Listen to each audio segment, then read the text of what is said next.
নামহীন সম্পর্ক কলম ও আবৃত্তিতে আমি মোহাম্মদ আকাশ আপনাদের সাথে। কিছু সম্পর্কের নাম থাকে না, তবুও সম্পর্কগুলো অনেক জোরালোভাবে গড়ে ওঠে। তোমার আমার সম্পর্কটা না হয় তেমনই হবে। একসময় ছিলাম দুজনার খুব কাছের বন্ধু। সেটাকে তুমি ডিলিট করে ভালোবাসায় রূপান্তরিত করলে।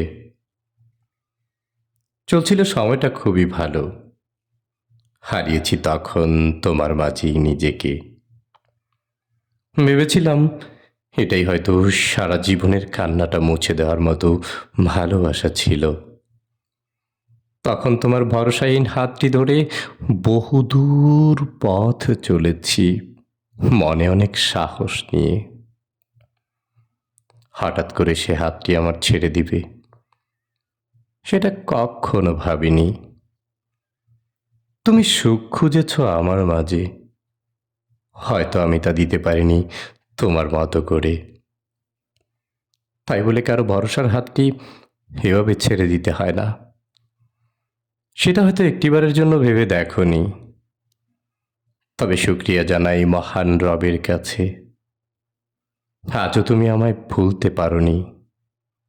মনের কোনো একটি অবহেলিত জায়গায় হলেও আমায় জায়গা দিয়েছ। তবে সেটা অবশ্য করুণা করে নয়, তাও বুঝতে পারি।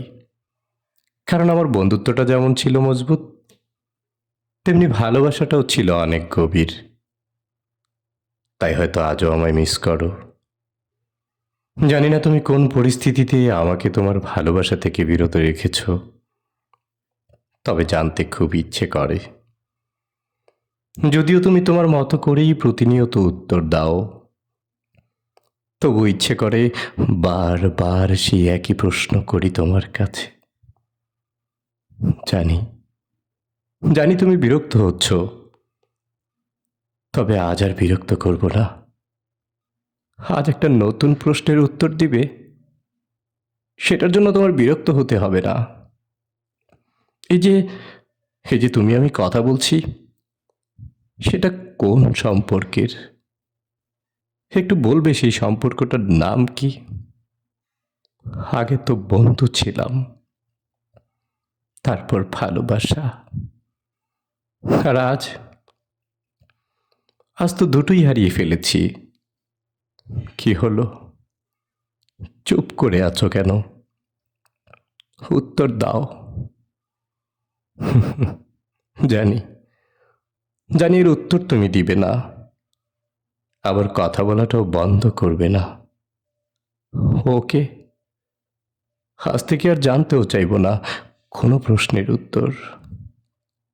কথায় আছে না, কিছু সম্পর্কের কোনো নাম হয় না, সেটাই ধরে নেব। তবে তুমি প্রতিদিনের মতো একটিবার হলেও এই আমায় স্মরণ করে একবার হ্যালো বলো। সেটাতেই আমি নিজেকে সান্ত্বনা দিব। আগে যেমন প্রতিদিন বলতে আমি তোমায় ভালোবাসি, ঠিক তেমনি করেই